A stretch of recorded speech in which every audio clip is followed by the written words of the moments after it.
Pelajaran apa yang kita dapetin dari kehidupan Nabi di masa kecil yang sulit? Kenapa hidup Nabi itu susah, teman-teman? Salah satu hikmahnya agar Nabi belajar quwwatut tahammul, agar Nabi belajar kemampuan menanggung beban. Allah lagi menyekolahkan Nabi dengan sekolah kurikulumnya dari langit. Itulah sebaik-baik sekolah. Ada sekolah formal yang bikin kurikulumnya ulama.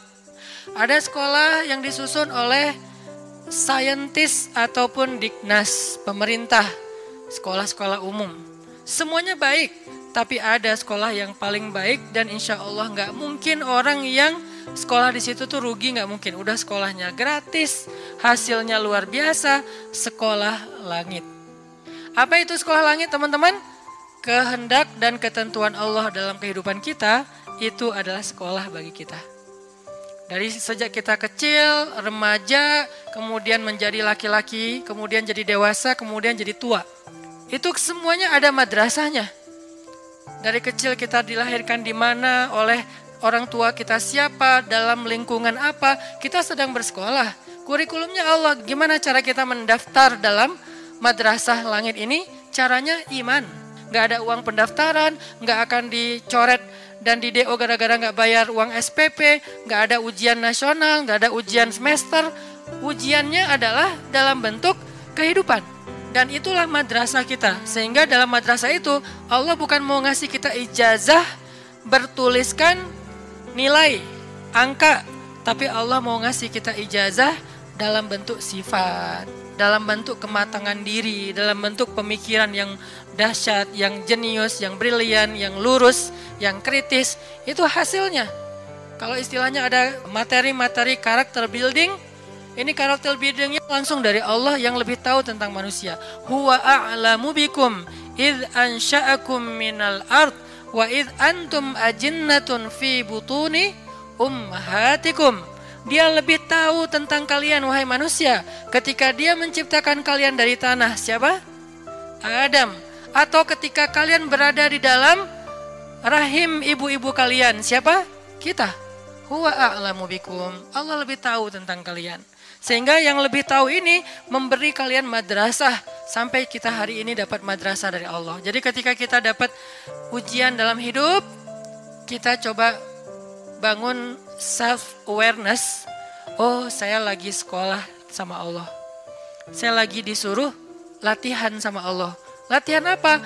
Salah satu yang paling gampang adalah belajar quwwatut tahammul, kemampuan mengangkut beban. Terutama buat cowok. Fitrah kita itu diciptakan untuk mengangkut beban. Kita dijadikan lebih kuat bukan untuk gaya-gayaan, untuk mengangkut beban. Makin besar tanggung jawab dan beban yang dia ambil, makin dia cowok sejati. Rujulah kesatria namanya. Nabi dari kecil beliau dapat banyak ujian supaya punya quwwatut tahammul, mengangkut beban. Dan memang benar, Nabi itu sedang disiapkan oleh Allah untuk mengangkut beban yang paling berat. Yang ketika dikasih ke langit, langit nolak. Dikasih ke gunung, gunung nolak. Dikasih ke matahari, matahari nolak. Dikasih ke semesta, semua semesta nolak. Dikasihlah kepada manusia yang bernama Nabi. Apa beban yang berat itu yang ditolak oleh semesta? Beban risalah. Satu tingkat lebih berat daripada beban nubuwah. Apa bedanya nubuwah sama risalah? Yang membawa nubuwah namanya Nabi. Yang membawa risalah namanya Rasul. Makanya ada Nabi, ada Rasul. Apa bedanya? Kalau Nabi dia nggak membawa ajaran baru, meneruskan ajaran Nabi sebelumnya. Tapi kalau Rasul membawa ajaran baru. Sehingga penolakan publiknya lebih tinggi. Ujiannya lebih berat kalau Rasul itu. Dia seperti membawa syariat baru. Kebayang ya? Kita udah punya tradisi, lalu kita juga punya nasionalisme. Kita punya budaya yang sudah sangat tua, lalu ditambah lagi dengan punya nasionalisme yang hampir 100 tahun itu, tiba-tiba datang seorang laki-laki mengatakan, tinggalkan semuanya, inilah yang benar. Gimana kira-kira penolakannya? Wah, habis tuh laki-laki. Banyak cerita mereka yang dibunuh. Makanya Bani Israel yaqtulunal anbiya bighairi haq, membunuh para nabi tanpa alasan yang dibolehkan. Kenapa? Menolak ajarannya. yang sudah turun-temurun selama ratusan bahkan ribuan tahun. Beban inilah yang akan dipikulkan oleh Allah kepada Nabi. Kenapa risalah itu berat? Risalah itu secara bahasa teman-teman artinya ajaran atau misi. Seorang yang membawa risalah, surat, itu namanya Rasul. Rasul ini bisa bermakna Rasul dari langit, berarti Rasulnya Allah, namanya Rasulullah.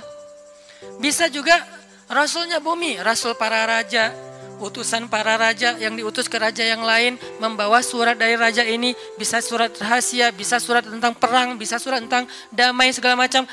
Resikonya gede nggak tuh jadi utusan? Gede banget resiko jadi utusan.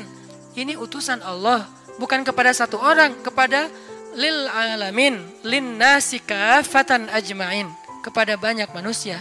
Ini beban yang berat. Malaikat aja nggak sanggup memikul beban risalah. Pohon, laut, dan segala macam makhluk-makhluk Allah, semuanya hands up, nggak mau. Ya Allah saya nggak kuat. Kami kasih ke langit, langit nggak berani. Kami kasih ke bumi dan gunung, gunung-gunung yang gagah, yang kuat itu nggak berani. Kami kasih kepada manusia, mereka mengambilnya. Siapa manusia di sini? Para anbiya. Jadi beban risalah itu berat sekali. Tentang bagaimana caranya yukhrijun nas minaz zulumati ilan nur.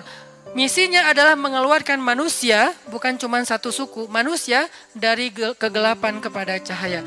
Dan yang paling berat risalahnya, risalah Rasulullah SAW, karena dakwah beliau bukan kepada satu bangsa, tetapi kepada manusia semuanya, bukan satu zaman, tapi sampai hari kiamat. Itu kenapa Nabi Muhammad itu dari kecil itu susah hidupnya, karena mau menanggung sebuah beban berat, namanya beban risalah. Lalu kepada siapa risalah atau beban ini Nabi wariskan? Karena kan berlaku terus sampai akhir zaman ya. Nggak terputus dengan Nabi wafat. Terus estafet. Kepada siapa Nabi mewariskan tongkat atau beban risalah ini? Al-ulama warasatul anbiya. Para ulama adalah pewarisnya para nabi. Para nabi tidak mewariskan harta dinar dan dirham. Para nabi mewariskan ilmu atau mewariskan agama. Jadi tugas beban yang paling berat ini untuk menanggung beban umat bukan hanya ngajarin. Kalau ngajarin bebannya oke lah, ada beban sedikit tapi nggak berat-berat amat jadi pengajar. Yang berat itu adalah risalah menanggung beban umat. Yang lapar harus dikasih makan, yang sakit harus dibantu berobat, yang miskin harus disantuni, anak yatim harus diberikan haknya, janda-janda yang nggak punya siapapun yang menafkahinya harus ada program untuk mereka. Banyak, pokoknya semua beban umat dari mulai yang lapar paling kecil sampai korban perang. Itulah beban umat yang diambil oleh Nabi. Nggak boleh ada yang terzolimi di muka bumi.